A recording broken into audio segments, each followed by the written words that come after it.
Baiklah, kita akan berbincang tentang teknologi solar selepas ni ya, sekarang ni lah. Jadi kita nak cerita pasal bagaimana kita dapat menerajui keperkara ini dan kecemerlangan ini akan dapat dilihat di negeri Perak. Saya perkenalkan dulu tetamu-tetamu saya dan kemudian kita akan bercerita dengan panjang lebar apakah produknya dan apakah kebaikan daripada negara kita. Saya perkenalkan paling hampir dengan saya di sebelah kanan saya ialah yang berbahagia Datuk Haji Rais Husin, Haji Muhammad Arif. Lama dah tak datang ke Awani, jumpa sekali lagi. Beliau adalah Ketua Pegawai Eksekutif Red Solar dan juga pengerusi dan juga pengarah Twin Creeks Malaysia, Sdn Bhd. Selamat datang. Dan bersama saya juga pada hari ini ialah Dr. Siva Sivaram. Beliau ni cukup terkenal di mengata dunia ya. Beliau adalah Ketua Pegawai Eksekutif dan pengasas Twin Creeks. Welcome. Thank you. Kita juga ada bersama kita ialah Saudara Asad Sultan. Beliau adalah pengarah Twin Creeks Malaysia, Sdn Bhd. Welcome. Thank you. Dan kita teruskan izinkan kami berbincang dalam bahasa Inggeris.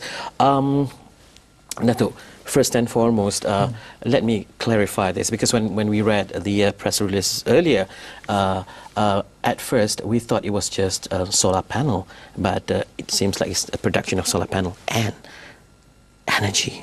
Correct. Yes.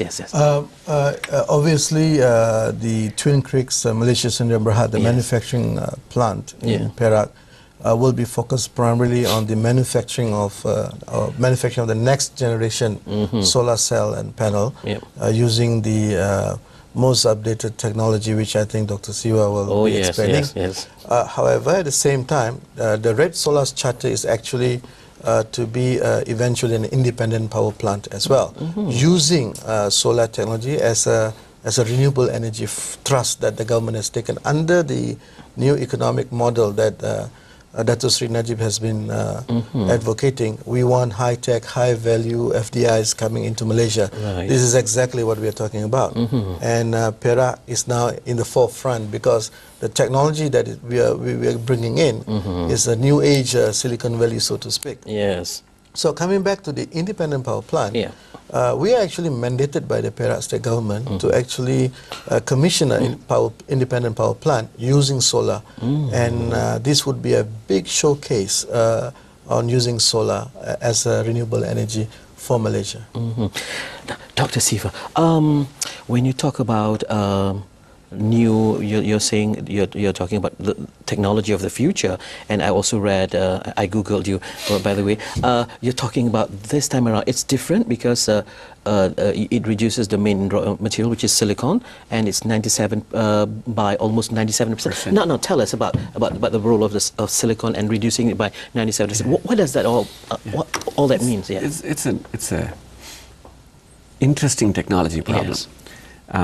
Solar, the way it works is you shine light on silicon, the semiconductor, where the light photon produces electricity.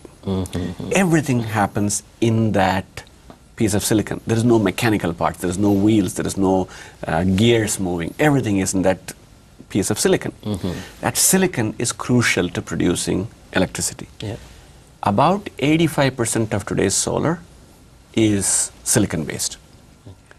Clean, environmentally clean, very well known material. Unfortunately, it's expensive. Okay. You're going to get raw material that is silicon, not do a lot of value add and make cell out of it. When we looked at that problem, we said, if you're going to make solar mainstream, we got to reduce the dependence so much on a raw material. We need to add value to it. We said, let's figure out how to use very little of that silicon and still produce the same amount of electricity that would be produced otherwise by everybody else. That's the breakthrough of Twin Creeks. We have a technology that when we get a chance I can explain a little bit more, where we use a particle accelerator that accelerates protons to very high energies and strikes them into silicon wafer, allowing for it to make very thin layers. That technology is developed by Twin Creeks. Okay, I have a question for Mr. Asad Sultan. Now, with all this energy, because when I read about solar energy, you use it for what? For water heating and all. For example, if hotel spends like 20, 30% on heating and all that. Now, let's talk about, yes, you have the technology and you have more power after this. So what do you do with all that? Yeah, and which will be the focus at the end users at the end of the day? Yeah.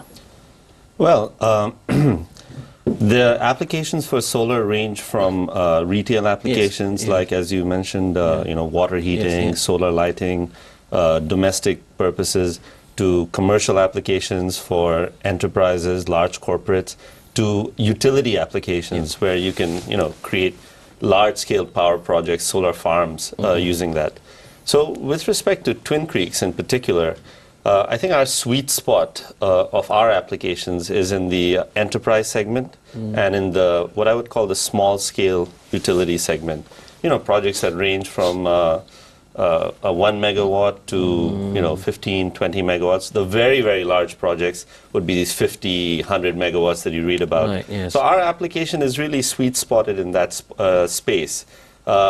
And typically PV panels, which are the dominant form of solar equipment that's in use in operation in the world today, are in that space. The higher efficiency, specialized applications are better for home use because you have very small spaces, so you need higher efficiencies to generate electricity for that. Yeah, you were seeing this happening on 2012. Oh, Yeah, yes. yeah. If you are looking at when the plant Yes. is going to be getting the products out of Yes. the plant, yeah, it'll be in the second quarter of 2012. Yeah. And we are hitting the targets in the marketplace, not only in Malaysia, even outside Malaysia. And primarily, it'll be for, it's export driven, at least in the first year. And obviously, like I said, that we've been mandated by the Perak state government to build probably the largest IPP using solar, up to 300 megawatt in the state of Perak. Obviously, we are in discussion with the utility provider in Malaysia, Tenaga Nasional, and we have been mandated, and we want to use this cutting-edge, new-age solar panels. Now, tell me more about, for example, how Malaysians can actually benefit from this. Dr. Sivaram, yeah. Well, you were asking earlier the Yes. question to Asad about where does solar fit in, Right, yes. in this. Yeah. We were talking earlier about this. Energy is no longer in our information-driven environment, the economy. Yes. Solar and energy in itself is not a need; it's a requirement. It's a right. I just came from India. You can see the shortage of power, what it does to a country's productivity. So you can keep adding more and more fossil fuel-based power plants to produce this. Of course you can do that. That's what seems to be happening right now. But you know that that's not a sustainable thing. Yeah. Right? In the end, most of our power, except for nuclear, all of our power comes from the sun. The most efficient way to convert sunlight to electricity is through photovoltaic solar, what we're trying to do. We want in the next 20, 30, 40 years, 20, 30% of all power production be renewable, not just burning fossil fuel. Yeah. Reducing cost of solar is the first step, and Twin Creeks is right there at the forefront, reducing the cost of solar. So we can go make people be more productive because they have accessibility to power. That's a very important social function we need to meet. When you see around the world, there is a picture of the world from the space that they show you. They show Northern America and Western Europe very brightly lit, and then Africa very dark, and non-developed countries dark. We often think that these wealthy countries use a lot of power. That's not true. They are wealthy because they use a lot of power. So for Africa to be productive, for India to be productive, we have to provide power. And it can't be fossil power. It has to be renewable power. Okay, I have to go to a short break. When we come back, we can also talk about the FDI that you just mentioned Yes, earlier. Yeah. sure. Okay, because that's what the government has been talking all this. All right, we'll talk about that. Kita berhenti, kita akan kembali selepas ni.